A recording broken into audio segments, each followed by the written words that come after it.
Eu vou convidar você nessa noite a abrir a palavra de Deus no livro de 1 Samuel. Primeiro livro de Samuel, nós vamos ler o capítulo 3. 1 Samuel, capítulo 3, e depois vamos orar. Enquanto você procura aí, estou até achando estranho, está um pouquinho vazio, mas tem muita criança lá em cima. Será que os pais vão deixar a semana toda aqui? Porque as crianças passaram o dia aqui. E eu não sei quem que está dormindo lá em cima, se são os tios e as tias da turminha ou as crianças, que estavam todos acabados. E vocês estão ouvindo o silêncio? Eles estão assistindo um filme, devem estar dormindo. Então vamos esperar que os pais cheguem aí para buscar as crianças. Eu contei, tinha 45 crianças lá em cima. Enfim, vamos ler a palavra de Deus. 1 Samuel, capítulo 3, a partir do verso 1. O menino Samuel ministrava perante o Senhor, sob a direção de Eli. Naqueles dias, raramente o Senhor falava, e as visões não eram frequentes. Certa noite, Eli, cujos olhos estavam ficando tão fracos que já não conseguia mais enxergar, estava deitado em seu lugar de costume. A lâmpada de Deus ainda não havia se apagado, e Samuel estava deitado no santuário do Senhor, onde se encontrava a arca de Deus. Então o Senhor chamou Samuel. Samuel respondeu: estou aqui. E correu até Eli e disse: estou aqui, o Senhor me chamou? Eli, porém, disse: não chamei, volte e deite-se. Então ele foi e se deitou. De novo o Senhor chamou Samuel. E Samuel se levantou e foi até Eli e disse: estou aqui, o Senhor me chamou? Disse Eli: meu filho, não chamei, volte e deite-se. Ora, Samuel ainda não conhecia o Senhor. A palavra do Senhor ainda não lhe havia sido revelada. O Senhor chamou Samuel pela terceira vez. Ele se levantou, foi até Eli e disse: estou aqui, o Senhor me chamou? Então Eli percebeu que o Senhor estava chamando o menino e lhe disse: vá e deite-se. Se ele chamá-lo, diga: fala, Senhor, pois o teu servo está ouvindo. Então Samuel foi se deitar. O Senhor voltou a chamá-lo, como nas outras vezes: Samuel, Samuel. Então Samuel disse: fala, pois o teu servo está ouvindo. E o Senhor disse a Samuel: vou realizar em Israel algo que fará tinir os ouvidos de todos os que ficarem sabendo. Nessa ocasião, executarei contra Eli tudo o que falei contra a sua família, do começo ao fim. Pois eu lhe disse que julgaria sua família para sempre, por causa do pecado dos seus filhos, do qual ele tinha consciência. Seus filhos se fizeram desprezíveis, e ele não os repreendeu. Por isso, jurei à família de Eli: jamais se fará propiciação pela culpa da família de Eli, mediante sacrifício ou oferta. Samuel ficou deitado até de manhã, e então abriu as portas da casa do Senhor. Ele teve medo de contar a visão a Eli, mas este o chamou e disse: Samuel, meu filho, estou aqui. Respondeu Samuel. Eli perguntou: o que o Senhor lhe disse? Não esconda de mim. Deus o castigue e o faça com muita severidade se você o esconder de mim. Se esconder de mim qualquer coisa que Deus falou. Então Samuel lhe contou tudo e nada escondeu. Então ele disse: ele é o Senhor que faz o que lhe parecer melhor. O Senhor estava com Samuel enquanto este crescia e fazia com que todas as suas palavras se cumprissem. Vamos orar? Deus, nós estamos aqui nessa celebração, te louvando, te agradecendo, aproveitando essa oportunidade que temos para trabalhar a nossa espiritualidade. E nós queremos pedir que o Senhor continue nos falando agora através da reflexão da sua palavra. Nós nos lembramos também da família da Patrícia, que está chorando seu luto, Deus, pela sua tia. Nos lembramos daqueles que estão doentes, aqueles também que estão ausentes por motivos de viagem, descansando.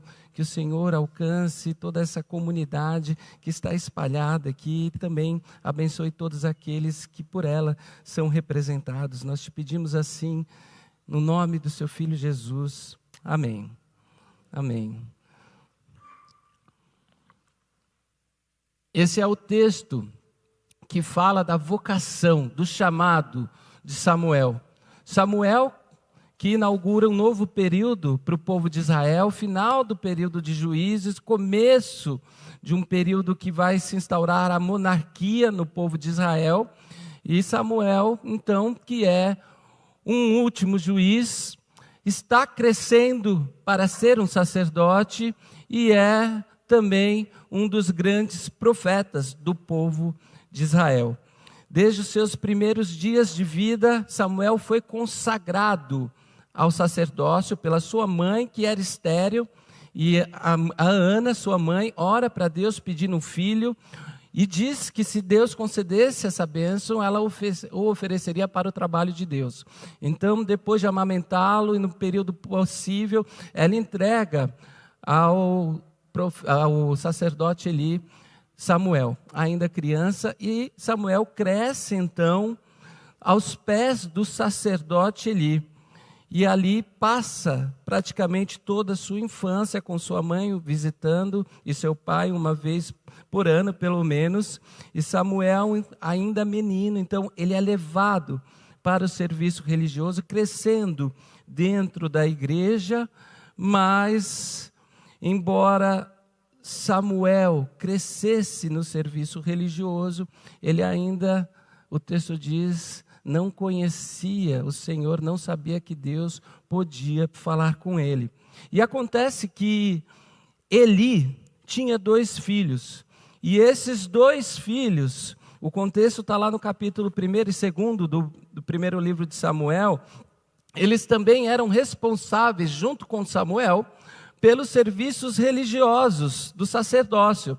Então, esses filhos de Samuel, eles estavam corrompendo esse serviço, eles estavam com um mau comportamento, porque cada vez que as pessoas subiam no santuário de Siló, onde eles ofereciam esse serviço de sacerdócio, para sacrificar, porque o sacrifício, ele tinha muitas vertentes para a religião de Israel, cada vez que as pessoas subiam ali, eles pegavam a boa parte daquilo que era oferecido em sacrifício para eles. E mais, o texto de 1 Samuel 2, verso 22, diz que eles também se deitavam com as mulheres que se juntavam ali na porta da tenda da congregação, ali do sacerdócio. Então existia corrupção, existia manipulação, existia assédio sexual, existia um monte de coisas. Não é só no nosso tempo que alguns líderes religiosos se corrompem, né, e mostram de fato a face talvez mais obscura, manipulando a religião e a fé das pessoas para se darem bem. Então aqui a gente tem 2 figuras principais nesse texto, que é Samuel e o sacerdote Eli, e nós temos um contexto dos seus filhos que estão justamente corrompendo o serviço religioso, até que certo dia, e o sacerdote Eli é justamente julgado por Deus e sua família, porque ele é indulgente, ele não faz nada para corrigir a atitude dos seus filhos, da qual ele é consciente, porque nos primeiros capítulos Deus já havia enviado um profeta, dizendo para o profeta Eli que os seus filhos estavam justamente corrompendo o serviço sacerdotal. E é interessante porque nesse momento, num certo dia, Samuel está ali, uma criança, provavelmente adolescente, um começo de uma adolescência, e ele vive uma experiência incomum, que ele ainda não havia vivido ali no serviço religioso. Ele ouve alguém chamar seu nome, Samuel, e o texto diz que só está Samuel e Eli ali naquele local. E é interessante, se só tem o Eli, ele ouve uma voz chamando Samuel, ele se levanta e vai no quarto de Eli e diz: "Você me chamou?" E o Eli falou: "Não, não te chamei, vai se deitar." E mais uma vez a experiência acontece. Ele ouve uma voz, Samuel, que chama pelo nome, e ele volta para o quarto de Eli, e ele pede para ele se deitar novamente. E mais uma vez, o experiente Eli diz, depois, na terceira vez, Samuel, não fui eu que te chamei, foi o Senhor. Vejam, é o Senhor que te chamou. Deixa eu fazer uma pequena pausa aqui agora no contexto, porque há muitas formas da gente conceber a vida, a existência. A existência é uma jornada fascinante, eu acredito, por diversos motivos. Por quê? Um deles é porque cada jornada é única.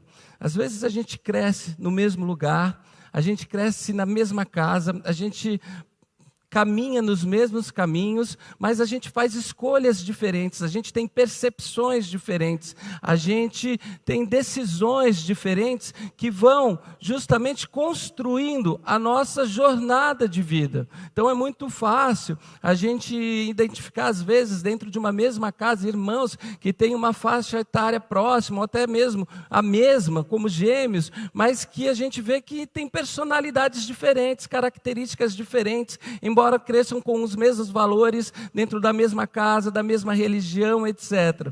Por quê? Justamente porque cada história é única. Isso vai depender muito da percepção singular de cada pessoa. E na jornada de Samuel, embora ele vivesse dentro do sacerdócio, ele fosse quase que um estagiário ali do sacerdote Eli, embora ele trabalhasse para o sacrifício, justamente para esse lugar de relação, de mediação entre Deus e as pessoas, ele não conhece o Senhor. E ele não sabe que Deus fala, como o sacerdote Eli sabia. E se você é uma pessoa de fé, ou até mesmo uma pessoa da religião, falar que Deus fala, ou ouvir, né, essa afirmação, ela pode soar muito banal assim para você. Não é verdade? Talvez, tá bom, Deus fala, a gente aprende isso. Quem cresce na igreja, quem é uma pessoa de fé e se relaciona com Deus, sabe que Deus fala. Mas isso não é uma evidência para todo mundo. Porque nem todo mundo tem a mesma visão de mundo, nem todo mundo tem a mesma percepção da realidade. E eu não quero reduzir aqui as percepções das pessoas em grupos, mas eu vou arriscar fazê-lo somente para o nosso entendimento. Nós temos, assim, visões diferentes de mundo e da existência e como a gente encara a nossa realidade. Por exemplo, existem grupos para o qual a existência de Deus não é uma possibilidade. Existem grupos de pessoas que não acreditam que Deus faça parte da realidade. Deus não faz parte da equação do meu mundo. O que existe são as pessoas e as coisas que estão aqui postas e a gente aprende a caminhar e a existir a partir das nossas relações sem justamente considerar a hipótese da possibilidade da existência de Deus. Há pessoas que pensam assim, e está tudo bem. A gente precisa respeitar isso, porque essa é a liberdade que a pessoa tem justamente de interpretar a sua realidade sem a possibilidade, ou sem querer considerar a possibilidade de Deus. E eu acho, inclusive, que para que a gente avance como sociedade, está tudo bem você encarar uma pessoa e estar conversando e ela falar, para mim Deus não é uma possibilidade, você ter a própria liberdade de dizer, para mim é, e tudo bem, cada um na sua. Mas existe um outro grupo de pessoas, um grupo que acredita que Deus é criador, que Deus existe, que Deus, inclusive, criou tudo e até se deparam com as mais belas paisagens, por exemplo, um pôr do sol num lugar maravilhoso, ou mesmo aqui, um pôr do sol que é maravilhoso. Não sei quem viu já o pôr do sol do outono daqui de cima, que se põe ali no Pico do Jaraguá, e olha para isso e fala, nossa, como o Senhor é maravilhoso e fez isso. Mas que esse grupo, representado por pessoas que estão dentro ou fora de religiões, dizem assim: tudo bem, Deus fez tudo isso, mas Ele não fala mais. Ou vivem como se Ele não falasse mais, como se não pudesse mais ser escutado. Eu entendo que Deus fez, eu entendo que Deus existe, mas isso aqui está aí, eu não consigo mais ouvir, e chegam a dizer: obrigado, Senhor, porque o Senhor criou toda essa natureza, a vida como presente, interpretam a vida e a existência como um grande presente, mas não conseguem conceber lá no fundo a ideia de que Deus fala. Tem gente que pensa assim. Inclusive, o próprio Samuel. Samuel era alguém que estava no serviço religioso, alguém que fazia os sacrifícios, ou ajudava a fazer os sacrifícios, cresceu aos pés, ou estava crescendo aos pés do sacerdote Eli, mas não sabia, por exemplo, que Deus podia falar com ele. O que mostra para a gente, inclusive, que ser praticante de uma religião não quer dizer que você tenha fé. Você pode viver como um servo de Deus, você pode levar a sério essa atitude de ser servo de Deus, de conhecer a Deus, de tentar conhecer, mas sem se relacionar com Ele a partir somente das práticas religiosas. Você pode viver uma vida piedosa, uma vida séria, religiosamente falando, mas isso não te confere automaticamente a fé. E existe um grupo de pessoas que eu imagino que a maior parte, pelo menos de nós aqui nos encontramos, que é um grupo de pessoas que reconhecem que Deus é o Criador, que Deus está manifesto na sua natureza, mas também que acreditam que Ele não apenas criou todas as coisas, mas que Ele é um Deus vivo, que interage com o universo e com os seres, com os quais Ele criou, não apenas se revelando a partir do testemunho da criação e das coisas que estão postas, mas também falando a cada pessoa no decorrer da sua jornada. E eu particularmente, como pastor, não só, mas como pessoa, fiz uma escolha que parece até questionável para os mais racionalistas ou para os céticos, que eu escolhi participar desse terceiro grupo. E eu acredito que a igreja de Jesus também escolheu aprender e perpetuar na sua existência e passar para a nova geração, para os seus filhos, para as suas filhas, para a turminha da vila, ajudar a essa ideia ou ajuda de construir uma jornada de relacionamento em que Deus conversa consigo, conversa com o ser humano. Sabe, eu escolhi acreditar nisso, e isso faz muito sentido para a minha existência, não apenas o que Deus criou, mas que Deus fala a todo e qualquer ser humano. Eu acho que essa é a primeira lição que esse texto, esse chamado de Samuel deixa para a gente. Deus fala. Deus fala. É por isso que eu acho que essa história do Samuel, particularmente esse capítulo 3, é muito linda, porque ela é um retrato, assim, resumido e muito bem desenhado, de uma jornada de fé. Ou, eu até ousaria dizer, do começo de uma jornada de fé. Porque a nossa fé começa assim, com essa descoberta de que Deus fala com a gente. Deus fala, e de que nós precisamos ouvir Deus falar. Aliás, o primeiro mandamento que é replicado por Jesus, amar a Deus acima de todas as coisas, começa no Antigo Testamento com ouvir. Ouça, Israel, o Deus eterno é único.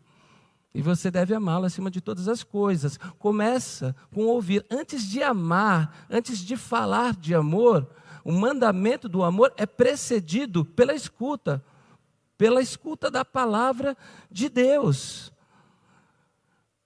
O problema é que às vezes eu tenho a impressão, eu não sei se você tem também, mas eu tenho escutado bastante e tenho visto também bastante pessoas que pertencem a esse segundo grupo, que estão dentro da igreja, que caminham numa jornada religiosa, que acreditam em Deus, que vão para a igreja, que vivem o serviço religioso, que são pessoas generosas, inclusive, mas que vivem não acreditando que Deus fala consigo. Isso pode ser por várias questões, eu não sei. Às vezes a gente constrói por questões filosóficas, sabe? Essas racionalidades aqui na nossa torre de marfim e desenvolve conceitos lógicos de que é impossível que Deus fale diante de tudo que está acontecendo. Pode ser também pelas experiências duras da vida. Tem muita gente que passa de um estado de acreditar que Deus fala, mas por conta de experiências difíceis que viveu na vida, passa para esse lado de não conseguir mais acreditar que Deus fala com a gente. Ao ponto de falar, eu não oro mais, porque eu sei que Deus não vai me responder. E olha só, além do respeito, eu consigo entender essas pessoas. Eu entendo, porque a vida é dura bastante para qualquer pessoa. Todo mundo aqui sabe que a vida é dura. Embora ela seja maravilhosa, é uma vida que a gente precisa, às vezes, superar alguns obstáculos. Então, dá para entender que uma pessoa deixe de acreditar que Deus fale, ou que Deus se comporte de uma outra maneira distante do que aquele relacionamento pessoal que nós podemos viver com Ele. Mas tem uma outra coisa que eu acho que pelo menos não tem a ver apenas com o fato da vida ser dura, que são circunstâncias que vão gerando no nosso coração uma espécie de casca, assim, que vai nos afastando, congelando, petrificando o nosso coração, né? Mas eu acho também que tem um problema que é nosso, do ambiente religioso, quando eu digo nosso, que é justamente a gente, por vezes, tem uma compreensão muito infantil, muito pueril, muito lúdica, de como Deus fala. Eu não sei se você ouviu essa história quando você era criança, do Samuel, do chamado de Samuel. Eu não sei se você lembra de quem contou para você, ou como essa história foi contada para você, quando a voz de Deus se apresentou. Mas eu me lembro de várias vezes essa história sendo contada, e a pessoa dizendo, quando Deus falava, Samuel, Samuel, não é?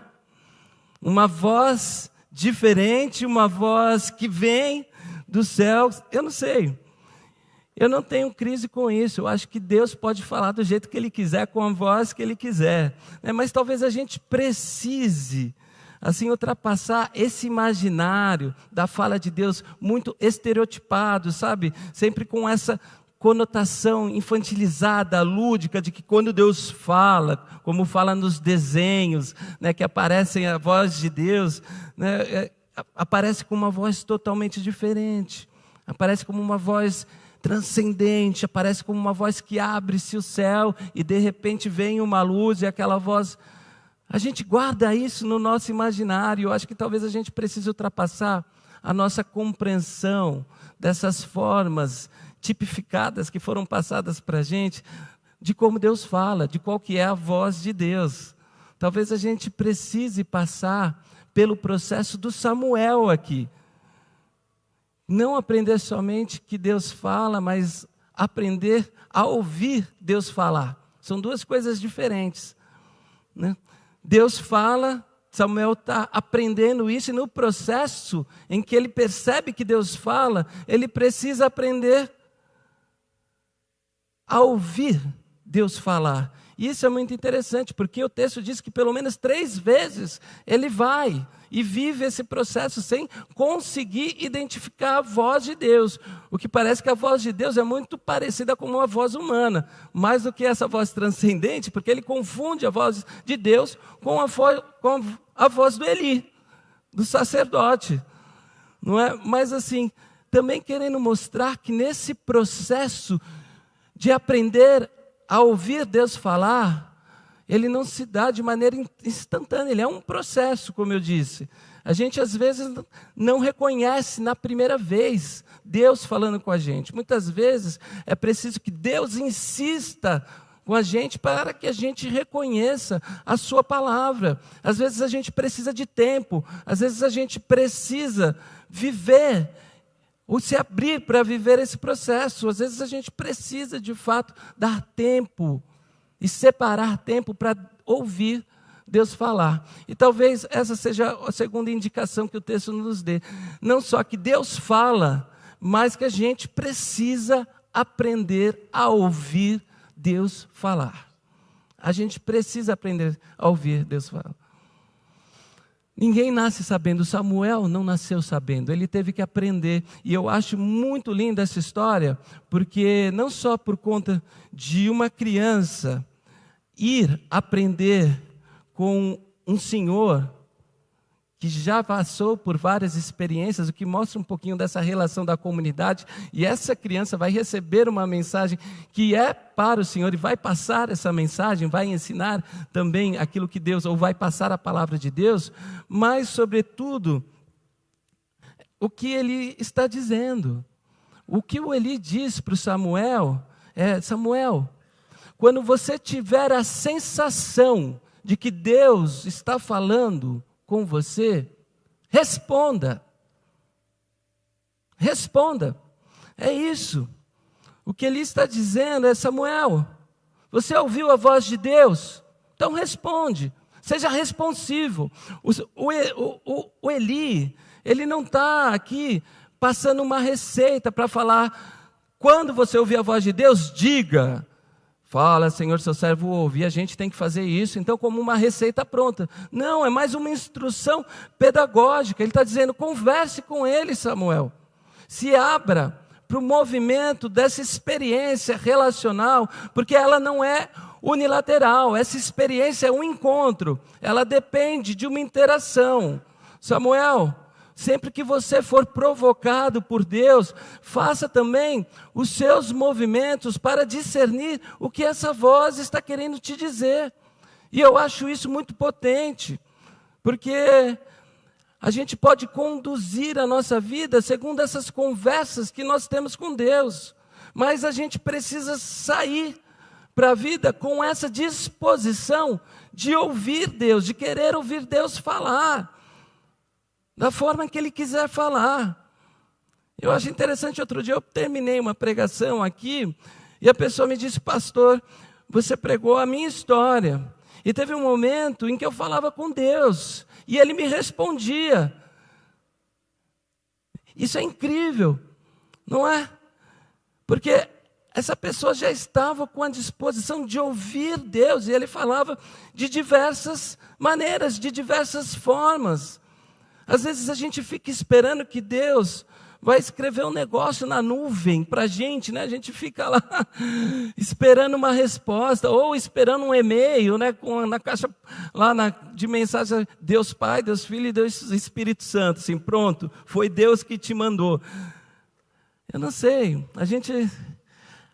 a gente criou uma roupagem para a espiritualidade e para as formas como que Deus tem que falar, e a gente desaprendeu de fato a ouvir Deus falar. Porque todas as vezes que uma profecia vem para você, todas as vezes que vem uma palavra para você, geralmente quando você frequenta algumas igrejas, diz: eis que vos digo, ou assim fala o Senhor, né? Como se tivesse um jeito único de Deus dizer algumas coisas.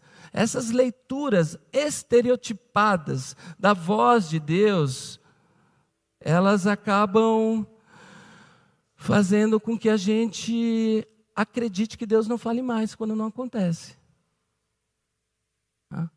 E eu repito, Deus até pode falar desse jeito, eu não estou dizendo que não pode, até pode, mas é muito fácil a gente vir para um espaço como esse e escutar Deus falar através do líder religioso, através de quem está conduzindo a EBD, através de quem está ministrando o louvor. Mas quem disse que Deus fala com a gente só no domingo às 9h30, através da EBD, e às 18h30, através do culto que a gente oferece para Ele?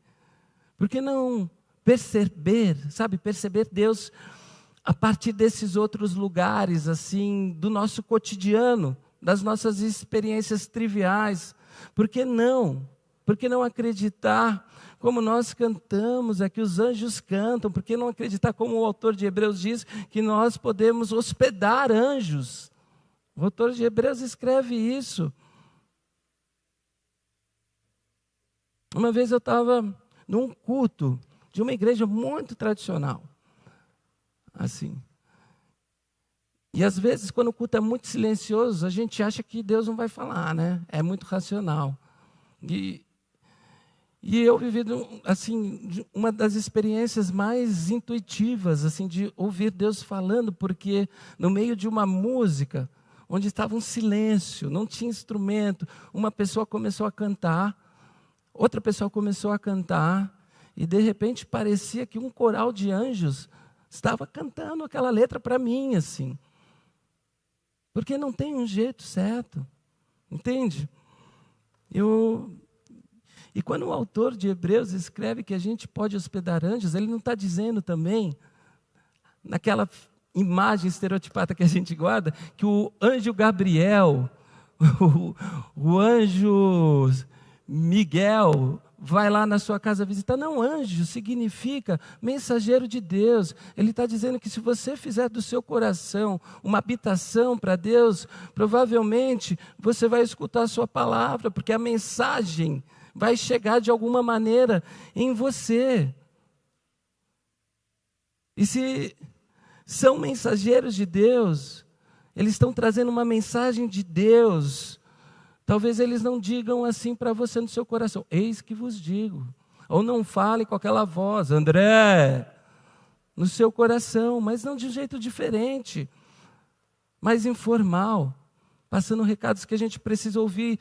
Às vezes mensageiros como uma pessoa que pode te dar uma palavra e que você fala: foi Deus, foi fulano, mas naquela vez foi Deus que me falou. Então eu acho interessante porque o texto diz que naqueles tempos era muito raramente Deus falava. E muito raramente acontecia profecias. E eu fiquei me perguntando, não acontecia ou as pessoas não ouviam, não desaprenderam a ouvir? Porque depois da lei de Moisés, essas leis, os 10 mandamentos que a gente fala, elas foram guardadas numa arca que era guardada ali, no santuário de Siló. E a reprodução do serviço religioso era justamente cumprir todos os mandamentos que foram tirados a partir desses 10 mandamentos. Era um sistema que funcionava, mas que foi ensurdecendo as pessoas em relação à voz viva do Deus vivo que fala na nossa vida, no nosso cotidiano, das mais diversas maneiras. A gente precisa identificar, eu acredito, aquilo que rouba a nossa capacidade, ou aquilo que faz com que a gente desaprenda a ouvir a voz de Deus. A gente pode falar sobre várias coisas. A gente pode falar sobre esse ativismo da nossa sociedade, onde a gente está sempre correndo e que se junta também agora com essas telas. Quando a gente está parado em algum lugar, a gente está sempre no celular, e ao ponto da gente ficar ansioso de não poder ver as mensagens que a gente está recebendo no celular. Se acaba a bateria, se esquece o celular. Eu não sei se a gente tem dificuldade de ouvir porque a gente não se conecta na rede dele. A gente está conectado em tantas redes, mas se esquece de se conectar na rede de Deus. Eu não sei se o Senhor espera que deixemos um pouco, sabe, as telas que estão agora permanentemente ligadas e nossas múltiplas conexões acontecendo, que vão obstruindo a nossa atenção e a nossa capacidade de se conectar a Deus. Eu não sei. Eu fico me perguntando, por exemplo, qual lugar que Deus não está e que não pode... Qual lugar que Deus não pode falar? Em qual lugar a voz de Deus não pode ser ouvida? Eu fico me perguntando, naquele lugar onde não há espaço para que Deus fale. Se eu não abro espaço, Deus habita os lugares que nós concedemos a Ele. Entende? Ele está sempre falando. Ele está sempre falando. Tem um teólogo que diz que quando o missionário vai falar de Deus, Deus já está lá. Deus já está lá. Deus chega antes do missionário. Porque Deus está em todos os lugares, falando e falando e falando. Agora, o que obstrui a gente de ouvir essa voz? A gente precisa aprender a ouvir Deus falar.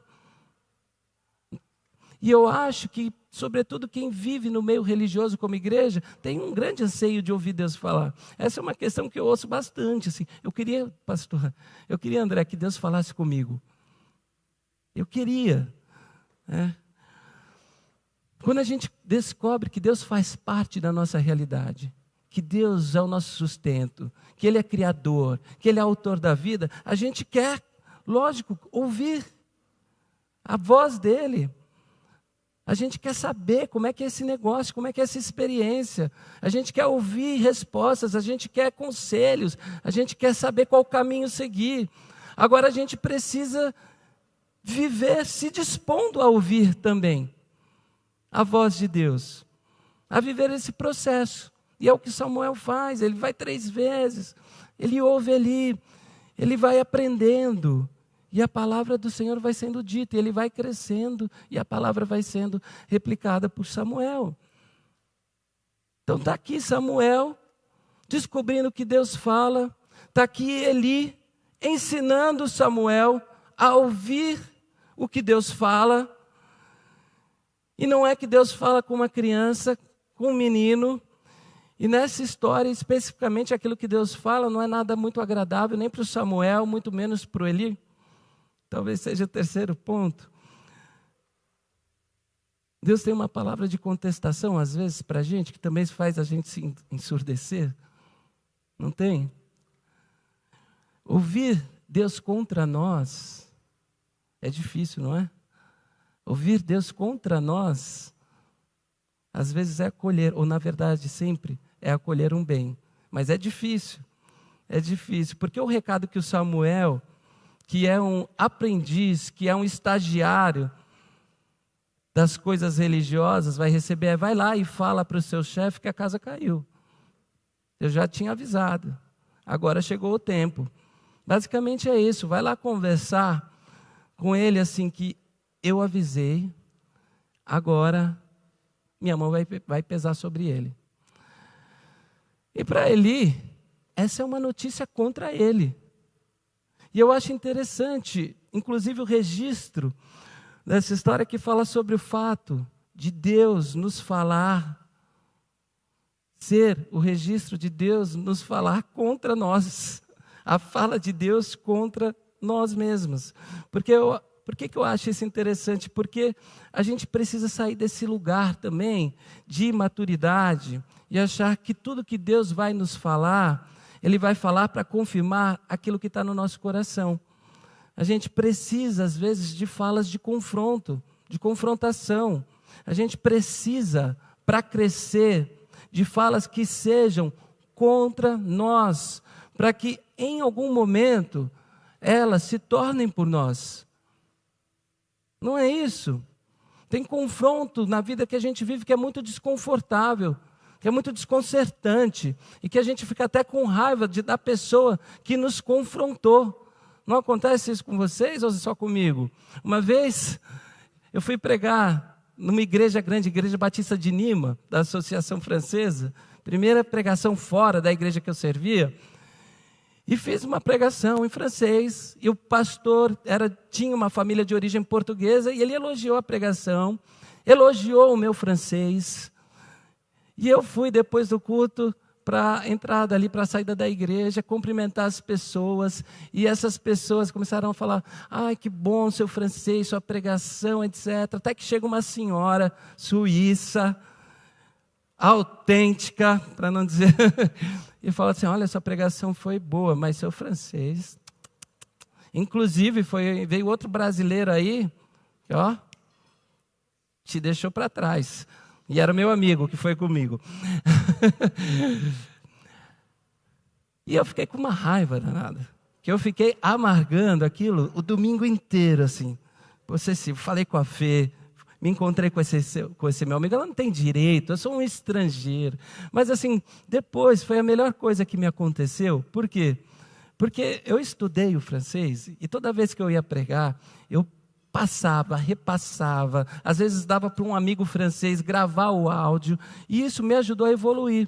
Depois de um tempo, assim, uns 2 anos depois, ela foi lá na igreja que eu era pastor de Montpellier e olhou minha pregação, assistiu minha pregação, veio depois dar a sua opinião, né, essa pessoa legal, e falou: olha, seu francês melhorou bastante, né?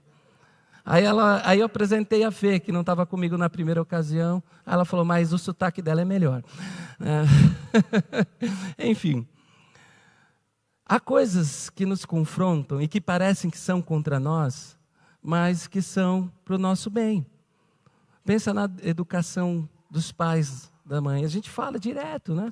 Olha, a gente está fazendo isso, mas é para o seu bem. Talvez você não entenda hoje, mas amanhã você entende. E eu acho que na nossa jornada de ouvir Deus, de perceber Deus, a gente não pode abdicar desse negócio, dos recados que Deus dá, que parecem contra nós, mas que vão se tornar por nós em algum momento da nossa vida. Porque se tudo que eu estou disposto a ouvir da parte de Deus é aquilo que confirma as minhas impressões, é aquilo que massageia o meu ego, é aquilo que vai de encontro aos meus desejos, então não é a Deus que eu quero ouvir, é a minha própria voz. É a voz do meu próprio coração. Eu não sei se vocês sabem, mas em Gênesis, capítulo 2, quando Deus cria o homem e tira a mulher, e lá no capítulo 2 está escrito que ele vai fazer uma auxiliadora idôneo, né? Se a gente traduzir literalmente do hebraico, ele fala: eu vou fazer uma ajuda contra ele. Eu vou fazer uma ajuda contra ele. É isso que está lá no hebraico.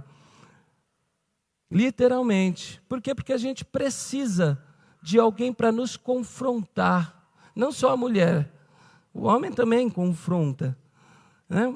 Mas a gente precisa dessa confrontação, a gente precisa da autoridade, a gente precisa da dissonância, a gente precisa das outras perspectivas. E está lá no Gênesis, e está aqui na narrativa de Samuel. Deus fala, eu preciso aprender a ouvir o que Deus fala, eu preciso aprender esse processo de me colocar à disposição. E precisa entender que nem todo recado para mim, por mim, vai ser bom de ouvir. Embora seja para mim e para o meu bem também. E a atitude do sacerdote Eli é tremenda, porque ele fala: o Senhor vai fazer aquilo que Ele quiser fazer, né? Então, eu queria que a gente guardasse 2 coisas nessa noite. Primeiro, considere construir a sua jornada de fé dentro dessa afirmação de fé, dessa realidade. Deus fala. Deus fala com você. Deus fala. Considere isso. Se isso já esteve na sua mesa e não está mais, coloque de novo. Considere, Deus fala porque Ele fala mesmo. E 2, aprenda a ouvir Deus falar. Aprender a ouvir Deus falar seja responsivo.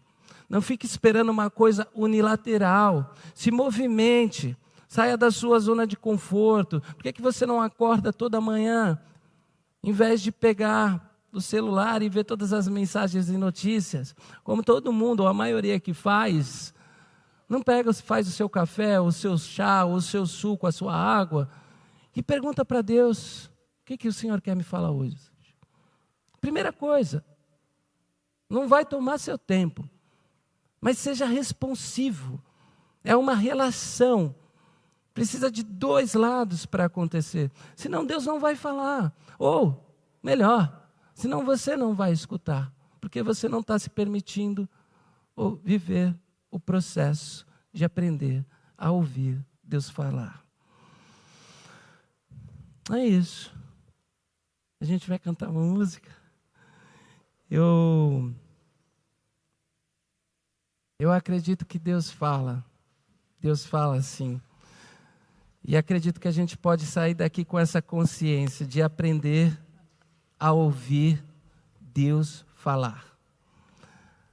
Aprender a ouvir Deus falar. Se a sua questão é, eu não ouço a voz de Deus, talvez esteja faltando um processo que você precise viver, de se colocar à disposição e ser responsivo a esse relacionamento. A gente precisa aprender a ouvir Deus, inclusive, sobretudo, nos momentos mais sombrios da nossa vida, onde a gente quer dar resposta por nós mesmos. Eu me lembro da história de uma criança que tinha medo do escuro e que, em uma noite, começou a chamar sua mãe, e a mãe, cansada, como todas as mães, né, falou do quarto do ao lado para a filha. Ela começou a chamar sua mãe e falou, mãe, fala comigo. E a mãe falou, mas o que adianta eu falar se o seu medo é de escuro? Você não vai enxergar a minha voz. E a criança disse, é que quando você fala, fica mais claro. E eu acho que quando a gente não vive o processo de aprender a ouvir Deus falar, algumas coisas que precisavam de luz, não recebem essa luz para que a gente possa enxergar e tomar as melhores decisões. O salmista já disse isso de uma outra maneira. Tua palavra é luz para os meus caminhos. Tua palavra é luz para os meus caminhos. Que a gente aprenda, ou que a gente se coloque à disposição de ouvir esse Deus, de aprender a ouvir essa fala divina, que fala com a gente no coração. Amém?